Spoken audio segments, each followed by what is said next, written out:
Welcome everyone back to the podcast. We have a special guest, which is my girlfriend, Samantha Sherwood. She's a former paraeducator. She also has a background in health as well.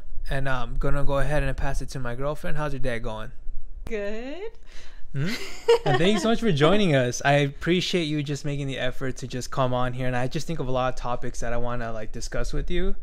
And definitely one of them was in regards to kind of your leadership, your background in that. Because you did mention before that you used to work for WFG. If you could give more context to the listeners. Yeah, it's crazy because when I was young, probably 18, 19, I was into network marketing. And so I feel like that kind of contributed to me being good at public speaking and getting to know people even more. And then I got into World Financial Group, and there was a desire in me to want to provide for my mom because she came from the Philippines, and we've kind of struggled financially. Yeah, so I was like, I want to, they sell you the dream, what is your why? And let this be a motivator to be, your reason for doing business and getting out of your comfort zone. And so...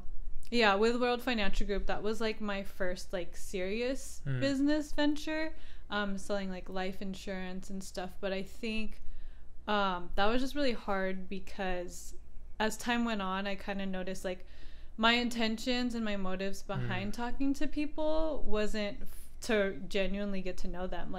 Everybody was a walking dollar sign, and I didn't like that because people I don't know, it just didn't feel right to have that intention, oh, I'm only gonna talk to you and prospect you cold market because I want to sell you my business somehow. But now that I really think about it, I think being in honor choir, it was a chamber choir. In high school, it was called Madrigals. That helped me kind of grow into a leadership position. Because our choir director, Ralph Simpson, he's so awesome, so funny. I think he just provided opportunities for me to grow in my character as a leader.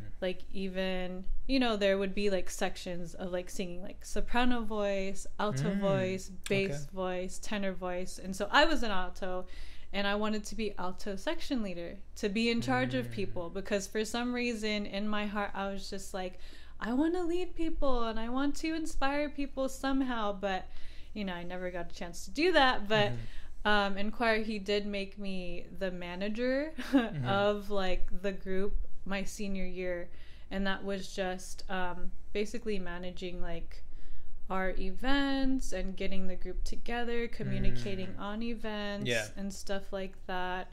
I think being a cheerleader also helped me in just I think of leader and I think people are looking at you, and so you're always going to be in the spotlight. And so I think oh, I have to be an example for the people around me, and I have to be the best person that I can be. And so cheerleading helped me, being in choir helped me grow into even a better leader as well. Also, that I feel my choir helped make me feel comfortable being who I was, because growing up I feel I was really quiet, but I knew a lot of people and I was really friendly. Nobody ever had problems with me. Except I remember this one time on MySpace. Oh my gosh, it was terrible. Those chat boxes where it's leave a comment anonymously and they'll just write about you? So for some reason I thought it was a good idea to do that. And they posted up so much mean stuff about me, and it was super negative. And I'm what the heck? I've done nothing to this person.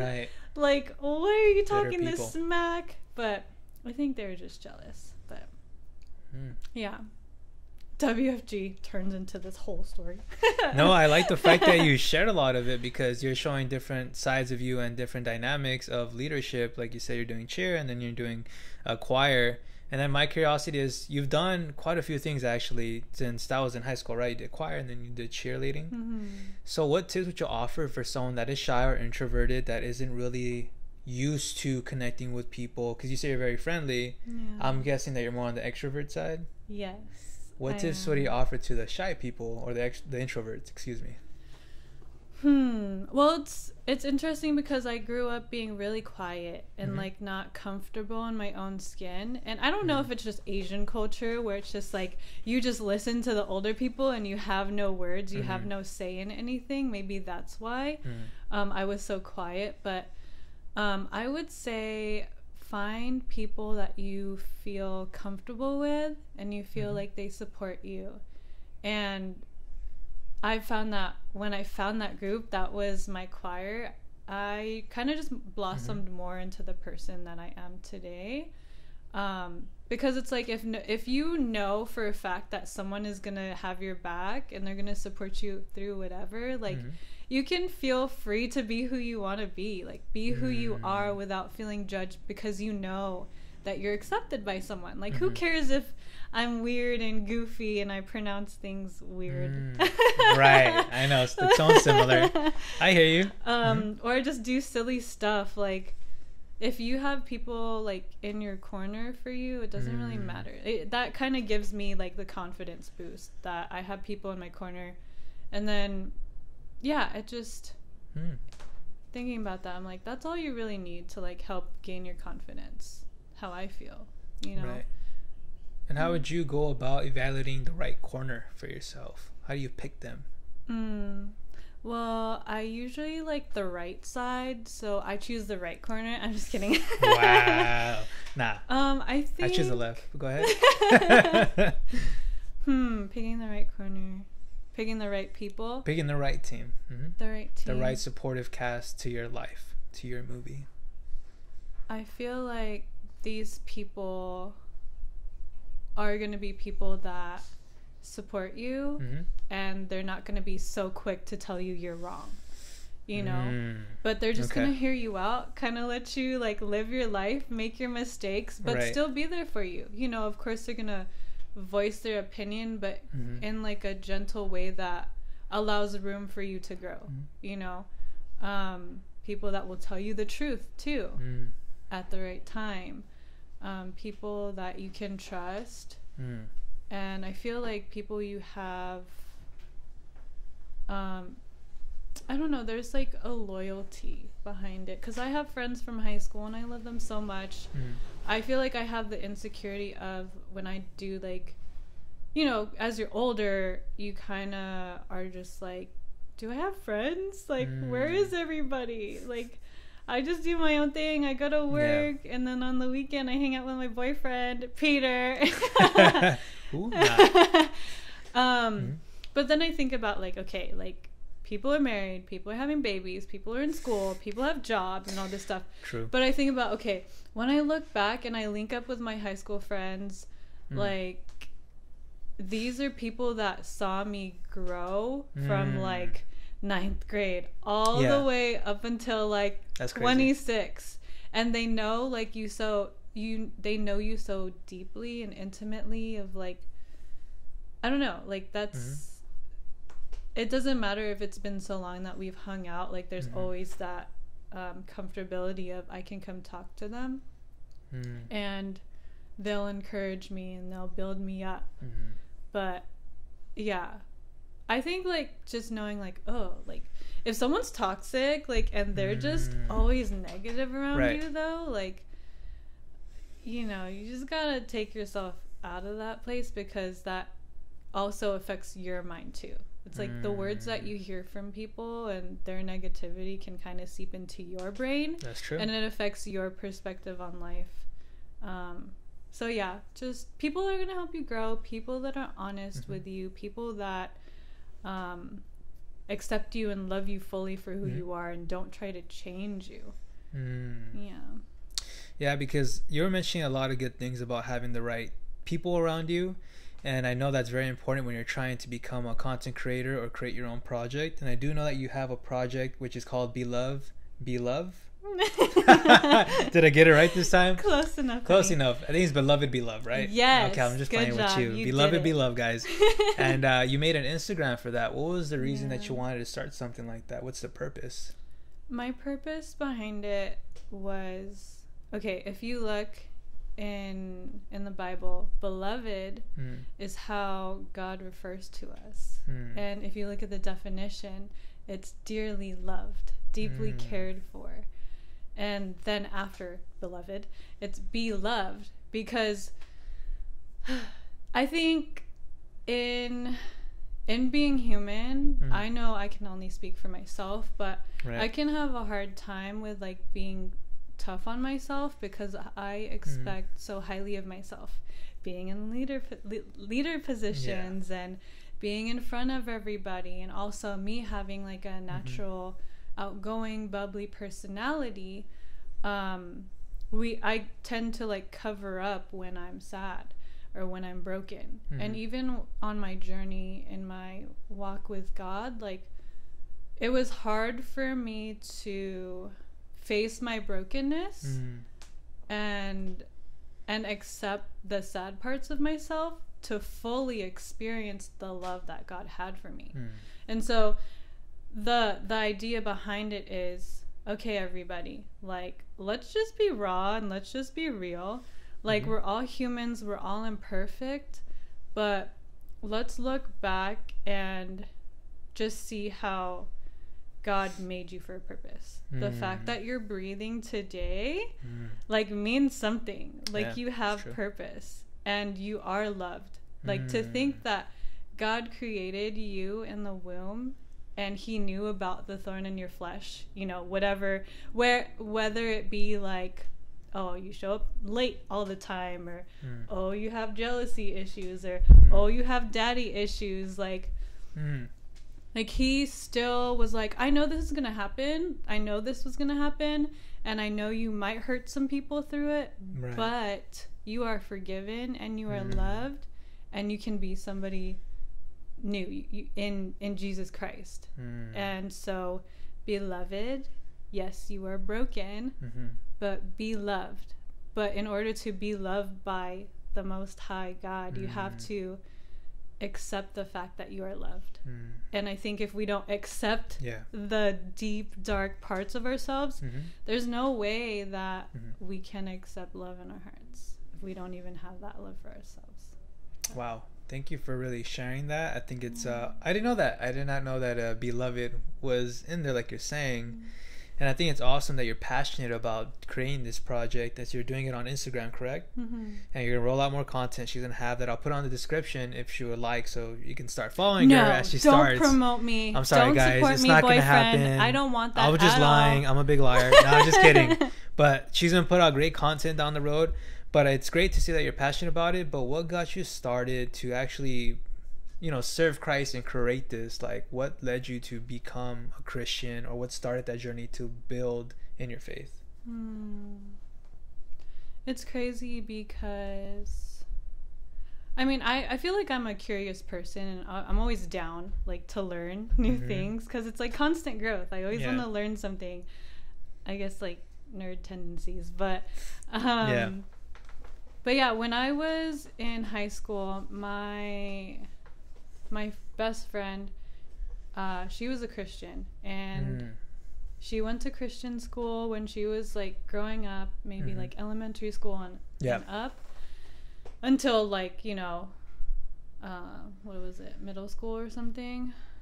But yeah, she was actually my neighbor, and I just remember every time that I would come to her, I would act so whatever. Like in the household where I lived, it was just a different atmosphere. Like, we were Catholic, but we would go to church on Sundays, and then over time it kind of slowly like died down. And I would go to church on Sundays, and I'm like, why are we going to these pews, and why is this guy in a huge robe just like like super monotone, and nobody really like talks to each other, looks at each other? And I would leave church, and I'd be like, okay, like, I heard this man speaking super monotone. What did I get out of that? You know, it was just kind of like a tradition. Yeah. Go every Sunday. But soon as we get out of the church, like, I would do something that would upset my mom, and she would be so mad at me. And I'm like, I didn't even do anything. Yeah. And we just got out of church. What was that for, you know? My mom's super cool. But, you know, moms are moms sometimes, and they get mad. They're humans. But, yeah, but in high school, or even, like, when I was younger, I noticed that she was different in the way that she loved. And she was patient, gentle. And we used to watch Ghost Adventures when I was in high school. We loved watching that stuff. And I would be super scared because I don't know why. We just watched a lot of scary movies. Yeah. And she loves them. I could tell. Anyways. Yeah, because we watch scary movies all the time. Right? Yeah, it's crazy. I think me and her mom have the same thing where we just enjoy horror movies. Even like earlier, I was trying to see if we could catch another horror movie, which is probably The Purge. But anywho, going back to your and over, I should explain better. My mind is just like all over the place. Yeah. But yeah, Lisa was my best friend who was my neighbor, and she was a Christian. And I remember being scared of this movie, and I was like crying. I think it was Paranormal Activity. Okay. Because I thought it was real. And I was crying, and then she said something in the Bible like God is light, and there's nothing to be afraid of. Like, you know, these spirits are not real and stuff like that. Or I don't know. I don't remember. But I was just like, what the heck are you talking about? I'm scared out of my mind right now. I cannot relate to you, because I was still like not in that realm of understanding the Bible. But in high school, fast forward, high school, that's when I was curious, because I had more time in my hands. So senior year, I was curious about studying the Bible. I borrowed a Bible from her, started in Genesis, and I was like, this is just a whole bunch of names. I don't know these people, and I don't really care. And I just closed it, and I was like, nope. And then I was on campus at Long Beach City College, and someone was like, do you want to study the Bible? And my personality, sure, why not? I'm down, you know? And so I started studying the Bible, but they say the Bible is a double-edged sword, and it does pierce your heart if you're being judged by the Bible and you're not living accordingly. And so at that time, someone had shared with me, not even a hint of sexual impurity or whatever. Yeah. And I started asking questions, and I'm like, what do you mean? Like holding hands, like kissing? And, you know, my background was like, I didn't do crazy stuff. I would stay home and study and go to football games to, you know, for cheer. And I was involved in high school, so I never got into the party scene in high school, right? So when she said that, I was like, but I don't do anything crazy. But I felt condemned. I felt super judged, and I just walked away. I'm like, nope, not down. I don't like this feeling. And then kind of walked away from that in my curiosity. But I would like to say it was like still positive, bubbly. I still believed in God, from what I learned growing up in Catholic school and stuff. But yeah, I kind of just lived my life. There was a time, I think it was 2013, 2014, I moved out of the house because my mom and I were just butting heads a lot. And we're both, I don't know, stubborn. Yeah. And we want to be right all the time. And so it's just hard, because I was just like, you're not listening to me. You don't understand me. And I just was like, I'm leaving. And so my boyfriend at the time and I, we kind of just made a spontaneous move, and we're like, okay, we're moving. So we moved to Eastside Long Beach. Fast forward from 2013 to 2015. Him and I broke up 2015. And that was really hard for me, because this person was like my best friend. Like, we did everything together. And, you know, we kind of grew up together, kind of like we did business together and all that stuff. And so I took that really hard, and I started like going to things like in the world, like drinking and smoking and partying and things that like didn't make me feel better. And mind you, when I was living, you know, out of the house, I was surrounded by people that were not of the same character as I. And so, you know, I was going to school, and then over time I noticed like my roommates, because we lived with 2 other roommates as well, they stopped going to school too. And the Bible says bad company corrupts good character. Yeah. And I'm not saying they're bad people, but like that's not the scene that I would, you know, put myself in if I had goals of, you know, pursuing like higher education and staying focused, you know. But yeah, so they definitely introduced me to weed and having kickbacks over at our apartment. And yeah, so over time I turned into this person that, you know, would go to school, would study, and then it turned into Sammy like riding her bike while smoking to school, and then being high in class, and it was just ridiculous. And then just smoking every day. And yeah, that just wasn't that wasn't like who I was at the core. Like I feel like Sammy is naturally like in her studies and wanting to learn more, and I feel like that time of my life I was just really slowed down because of my choices. Yeah, so that was my life after the breakup. I tried to feel better, and I tried to, you know, I think I let go of all my friends too, because I had this howdiness to me, like, oh, I moved out. Like everybody, like I moved out at like 19, and everybody's still home with their parents, and you know, just this howdy, like prideful person. Like, so I disassociated myself from them, and I just had my roommates as my friends. And so we were going through breakups at the same time, my roommate and I. And so she's, you know, she was just like, come on, Sam, let's go to the club.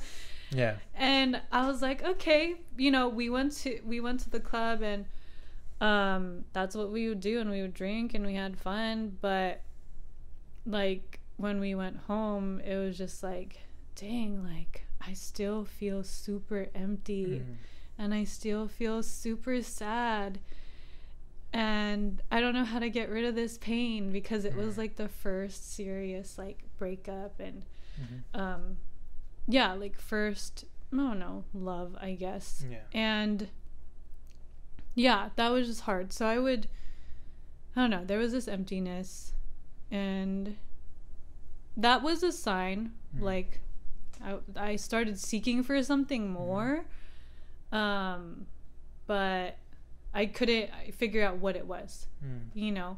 So I would do like salsa dancing to like get my mind off of things, and that's why I became such a good salsa dancer, because I would dance twice a week for months straight. Wow. And then I would smoke weed every day, and then I would do yoga every day. And so these crazy, I think about who I was before, and I'm like, what was I doing? And then my friends from high school tell me, like, you are so different, like flip, like 180 change, you know. But anyways, yeah, so that I feel like a series of events happened where, you know, I finally had to move back home, because I wasn't gonna go live with my ex-boyfriend at his parents' house, and I wasn't gonna go pay for increased rent in Eastside Long Beach, and like Eastside Long Beach is not even a safe place to be. I was still being prideful. I was just like, nope, I'm not going home to live with my mom. She crazy. Like, But then I was humbled. I was like, I have no choice. Like, I'm gonna go home. And I came home. I remember my mom and her girlfriends were in the living room, and she was like, one of my mom's friends was like, Sam, we prayed for you to come home. And I was like, what? Yeah. Like, are you serious? And that blew my mind. So that was like, you know, a light bulb in my head where I started to become curious. And then I got into a car accident in January 2016. And I was working at a job that was in Brea, probably like 40 minutes away from where I live. And this job would literally only pay for like my food and like my bills, but there was no room for saving more or like doing more. It was just a cycle of like, what am I doing with myself? And so if I couldn't break my own cycle, like something had to happen to wake me up. So that car accident happened, lost my car. So I told the company that I work for, I can't work anymore because I can't drive to you. So I didn't have a job. By this time, I wasn't going to school anymore, so I had nothing to do at home. So here's the same routine. Sam's going to wake up, she's going to smoke weed, and she's going to do some yoga, and that's all. And, it sucked. And then I had to go to the chiropractor, and I wasn't supposed to be dancing because I had, like, a case open, but... praise the Lord. No. Okay, just making sure. Praise the Lord. I got the money from, you know, the car accident because it was not my fault. It was the other person's fault. It was ridiculous. But yeah, this is a long story because I'm a very detailed person, babe. You know this. Yeah, no worries. Take your time. But yeah, so I was dancing again February, and then I met somebody in the dancing arena, and he was the first person to pray over me ever. And I was like, dang, like this is impactful, because in that moment he was like, Lord, if you can just bring your presence, your Holy Spirit in this moment and show Samantha that she is loved and that you are here and you are guiding her and all this stuff. Like, in that moment, like, I felt the presence of God. And I think since then, there were other things that were dropped in there that God was like, hey, I'm trying to get your attention. Do you see me yet? And so I was doing bills one day, and I I stumbled upon this study Bible, and not working, not doing anything with my life. I was like, okay, so I'm going to study the Bible because I want to learn something while I'm doing nothing. And I was just studying the Bible by myself through that study Bible, out of curiosity, out of a seeking, out of a wanting to know more. And it said, now you have to be part of a church, part of a body, so that you can use your gifts that God has given you to serve other people. And so I went to Greater Long Beach Church, and this, like, I went, after church, someone like went up to me and was like, hey, do you want to study the Bible with us? And I was like, dude, sure, like, I'm down, But prior to that, as I was studying the Bible by myself, I prayed to God, like, Lord, can you please bring me people in my life that care about my heart, rather than care about the things of this world. Right. That, people deal with things through addiction, because they don't want to face the pain of reality. And so, Lord, just send me people that care about my heart, like women that will help me, like, overcome this pain and help heal me. And my answer was, my prayer was answered that moment when that woman asked me to study the Bible. And then, I got baptized after that, after studying the Bible. And today it's just continual seeking, because there's so much to learn about God through His Word. Like, I thought, I knew, but today I'm just like, whoa, like, God is showing me each year, like, new things. But yeah, and scene. No, thank you for sharing all of that. It was a lot of details that you were sharing in regards to your faith and where you started and then where you ended up now. And I think it's really great to know that God can turn anyone around, no matter your pattern previously from the world, and he was able to use people to reach out to you, and events too, to eventually be like, all right, this is not working out, and then he was able to fix that pain that you had for so long, that was being substituted, as you're saying, with just going to the club or just being with the wrong people, the wrong scene that wouldn't set you focused, like you said. And I wanted to ask, for people that are looking to stay focused in whatever they're doing, whatever their craft is, project, school, you name it, what tips would you offer to them to stay focused? I think you should really write it down.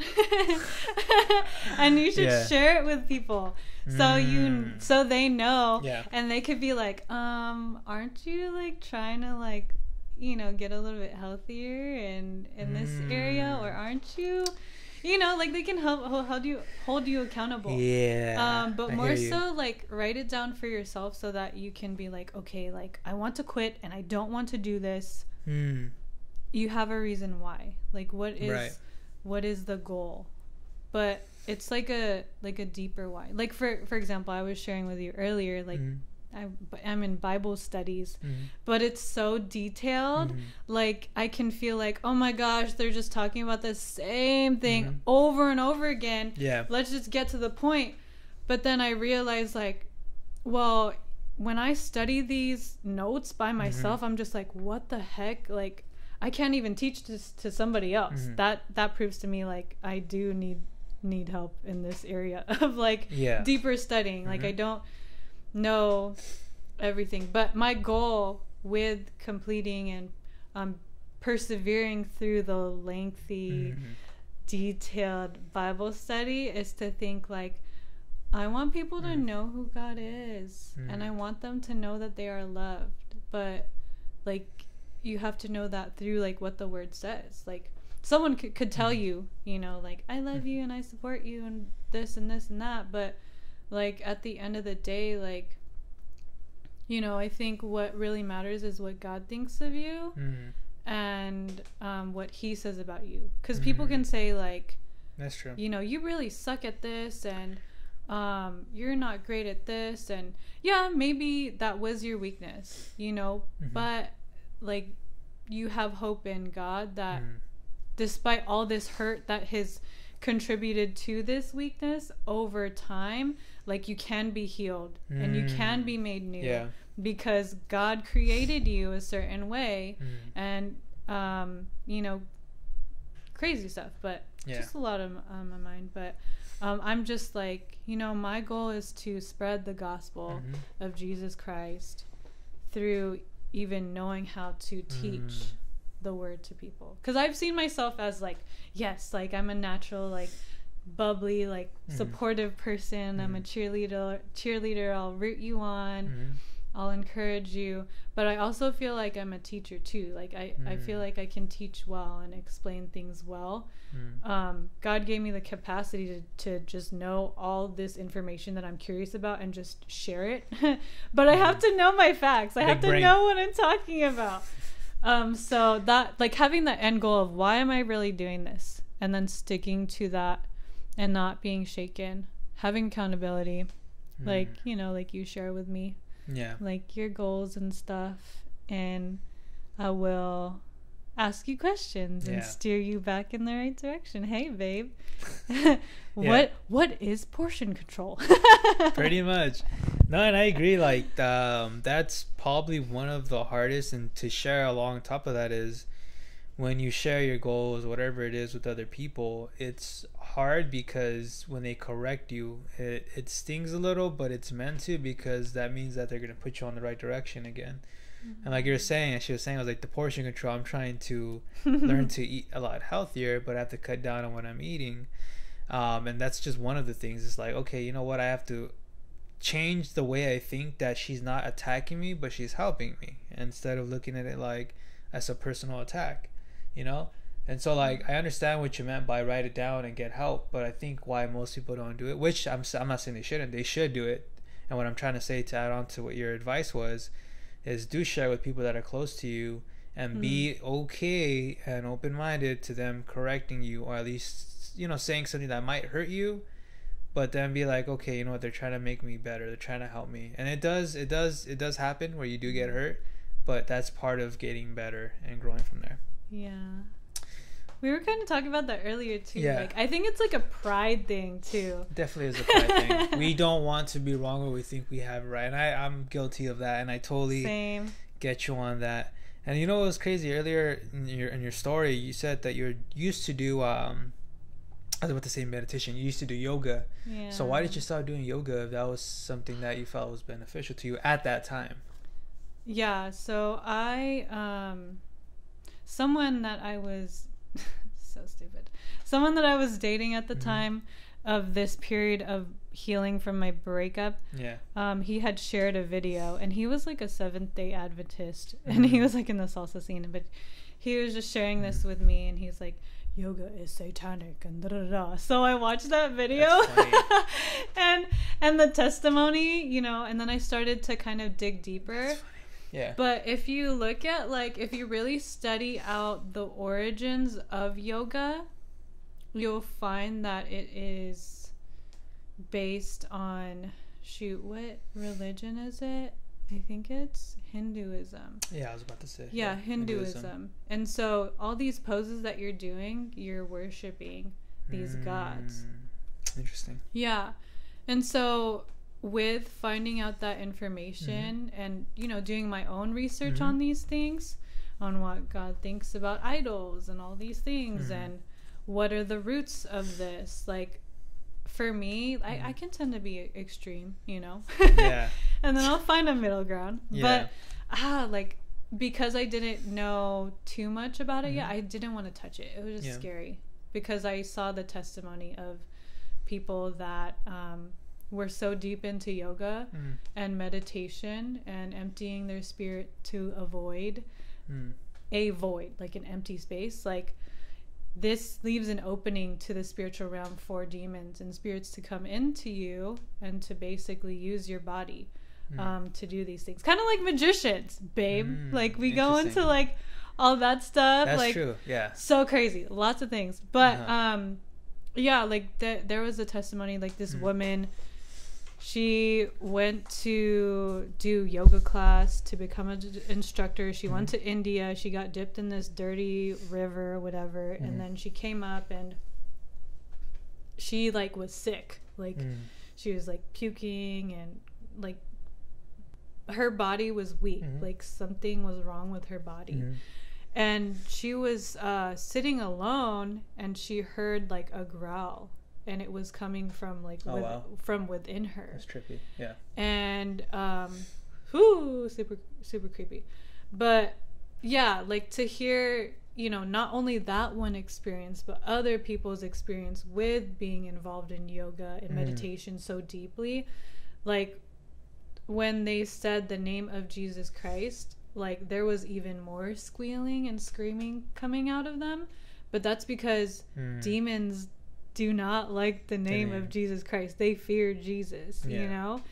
And so, yeah, I was just like, I don't know, like, I would have, like, that's crazy, heavy conscience if I continue to do yoga, knowing what I know now. You know, to each his own. Everybody has to do their own research, because I don't want to be that crazy Christian girl that says, don't do yoga because it's so bad, because I did, like, you know, I wanted to be that way before. But people just have to learn for themselves. I can only just speak on, like, hey, like, dig deep and find out if this is something for you. But for me, I was just like, no. And if God doesn't like idols and he wanted us to revere him, then, and you're worshiping idols as you're doing these yoga poses, then yeah, I'm going to stay away from that, you know? I hear you. And I know earlier you were sharing kind of like your story, how you came to God. And there was one part you were mentioning about the breakups. For people that have gone through breakups that are meaningful, right, that had a long time period, what's a healthy way of overcoming that? Because I know that you mentioned you did other things, but it didn't seem like it was too healthy for you. You felt like you're in a cycle of repeat. Yeah. I think the difficult thing for me personally was accepting the pain Okay. Yeah, accepting the reality. Because like I said, like, dude, like accepting the pain and feeling the pain. Because if you are numbing out to the pain through alcohol, through other things, drugs, weed, dancing, whatever, you cannot heal from that. It's just putting a band-aid on like a really big like wound. Yeah. And it's not gonna heal. First accepting the pain. I cried a lot. Accepting the brokenness, feeling it. It sucks. Yeah. But yeah, feeling that pain and then having your support group, talking to them about it. Yeah. And your support group should be people that don't mind hearing you cry about it over and over again, or talking about it over and over again, because they understand where you're at, you know. They don't try to fix it right then and there. They just sit and listen, and they just sit with you as you cry.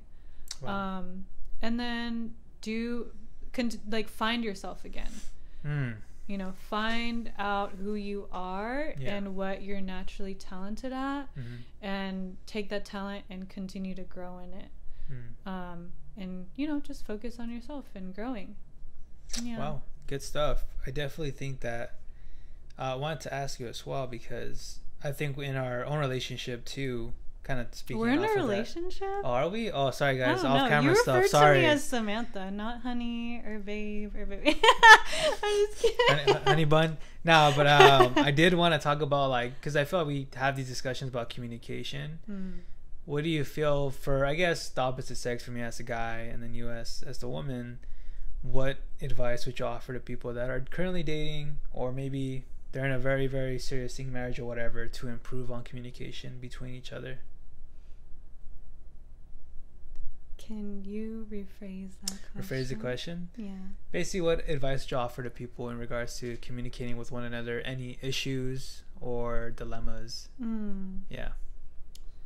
Well, I think it takes really knowing yourself and knowing what you can handle in that moment. Like, let's say you're super emotional about something, like that is not the right time for yourself to express and communicate what you're experiencing, especially if you know that hurtful words are going to come out, because once words come out, like, they can never be taken back. Like, these words can be scarred forever into that person. But yeah, knowing when to hold your tongue and recollect yourself, I think that's, for me. We've had times where, like, I was just like, I can't talk right now, I'm upset. I'll talk to you later. And then I'll come out of like and then I'll come back to you like, I'm really upset. It'll still come out, but it'll come more composed. Like, less emotional, still emotional, but not as emotional and mean. Yeah, but communicating in a loving way and saying, like, structuring it like, I felt this when you did this. Like, really talking about the specific moment, and then the other person understanding, like, where is this person coming from? Like, I think too, like, a lot of conflict comes from, we're two different people, we have two different ways of looking at things, and we have different assumptions about a situation. You know, like, if you, like, looked at me and you're just tired, and I look at you in a loving way, I can assume, oh, like, why is he mad at me right now? He just looked at me, like, I don't know, like, he's not lovingly looking at me. But, like, I can share, like, in that moment, I'll be like, hey, honey, like, I just felt like you were mad at me. Like, why are you mad at me? And then you'll just be like, I'm sorry, babe. Like, I'm just tired. I haven't recharged it. It sounds like me. Happens a lot. But yeah, like, it all comes from assumptions. Talking about your assumptions. What was party A's assumption? What was party B's assumption? And then clearing out that, whoa, like, I didn't even, like, think that you would think that way. That's not what my intention was. You know, of course, like, think their intention is not to harm you too. But yeah, like talking about it in a way that is calm, but also like being humble to hear, you know, that you might have done something wrong, and being okay with that. Because I know, like, a difficult time that I had in a previous relationship is like hearing like someone be hurt, but thinking like, oh, I don't want to have anything to do with this person's pain, and like being so prideful that I can't even listen to what this person's going through with sympathy and with understanding and with a soft heart, you know. So yeah, that was a lot, huh? I said a lot, babe. It's a lot of good tips. Usually, it's good though. You always give good information, and like you said, your favorite thing is about details. So, I did want to say too, just knowing as well that you are always mindful of your health. I know that you even helped me with my health, and it's been great help for me. I think even on the side of fitness. But I wanted to ask you a question in regards to health. Look at you with those guns. How did you get this mindset to be so health conscious, if that makes sense? Because for me, if I could kind of give more to that question, is like, I just ate whatever I want to eat. You know, to me, I didn't grow up about, hey, you know, take care of your body, make sure you're fit, da-da-da-da-da. But I feel like you're very, like, I want to say, like, disciplined to do these things, and it's always on top of mind. And you always bring it up to me, like, are you sure you want to eat that? You know, there's an alternative. So yeah, I just want to pick your brain and say, like, what got you started to start thinking that way, and like question, like, should I even eat this right now, or I should be working out right now instead of doing this? Right. Yeah, I think for me, well, in high school, my doctor said that I had high cholesterol, and when you're Filipino, you know, everybody has high cholesterol. Yeah. High blood pressure, high cholesterol. That's funny. Because of all the foods that we eat. It's so good. But, yeah, but I was just like, what the heck? And people would, you know, when I would tell people that, they're just like, but you're so skinny. It doesn't make sense. Yeah, I see that a lot. And I'm like, I know. Like, I don't understand what happened here. Like, that's true. But ever since that moment, like, my doctor would tell me things to eat to kind of, you know, knock down the cholesterol, the bad cholesterol. And so I was just like, okay, like, I do not want to be unhealthy. I want to live a long life. I want to see my children's children, you know, and I don't want to live my life suffering, you know, like, as far as like not feeling good physically, because I'm not taking care of my health. So, and I noticed when I changed my diet, like, it was so, it was crazy. When I changed my diet, I noticed I felt more energy. My stomach wasn't upset all the time. I didn't feel sluggish. And, you know, I also started to nerd out on this, you know, if this was like the goal, is what you do. If the goal was to like maintain like a healthy lifestyle and eat properly, I had to learn more. And so that's when I paid attention to the labels of everything. And, you know, raw food, natural food is good. If you look in our ingredients and it says high fructose corn syrup, can I find high fructose corn syrup in the ground? It's That's not funny. like natural. You know, like, if it's not like something like that, then you most likely don't want to put it in your body. And so I try to look for like ingredients that I understand. And if I don't, I'm like, stay away, you know. But yeah, even like paying attention to sodium, cholesterol. Sodium, what that can create, what is it, high blood pressure, I think, if you have high sodium. Could be wrong, someone correct me. I'm open to being corrected. But and I think that's how it started. I really think it's cool that I didn't know that story, how you started out with having a high cholesterol back in high school. So that's cool. It's something new to learn. And now I know where you started with just slowly making the adjustments. It's crazy that you made the adjustments back in high school. You know, for me, I didn't even care so much about having to make adjustments for my health, but you saw the value in it, which is super dope. But also, I am big on like I just want to maintain my body. Like, I want to look good. Like, just to be real, like, I want to look good. I want to be my best self. I want to feel good. I want to look good. It's a good and bad thing if you become obsessive about it. True. But yeah, so that would help me. Like, just, you know, I feel good physically. I feel even more confident because I look good too. Yeah. Well, thank you for sharing that. And usually I like to ask this question for all the people that come here as guests. Yes. COVID-19 was a crazy year and a crazy thing that has been happening and affecting people. What do you feel is the biggest life lesson, or just anything in general, that COVID-19 has taught you this year? I think it really brought me back to the idea of everything that we need in life, we already have. And it's enough, you know? I celebrated my 26th birthday during quarantine, and I imagined it to be different for some reason. Like, I wanted to go to, like, a vineyard to go wine tasting. But yeah, so I spent it at my home, but who showed up was, like, my family, my aunt, my cousins, my roommate at the time, my mom, and that was all I really needed. And also, like, considering the fact that, like, my aunt has one lung, that was a blessing for me, like, to think, you know what, like, these are my people, you know, like, I'm happy that my mom is alive, I'm happy that my aunt is alive, and she's doing well, and what more can I ask for? Like, my aunt brought spaghetti.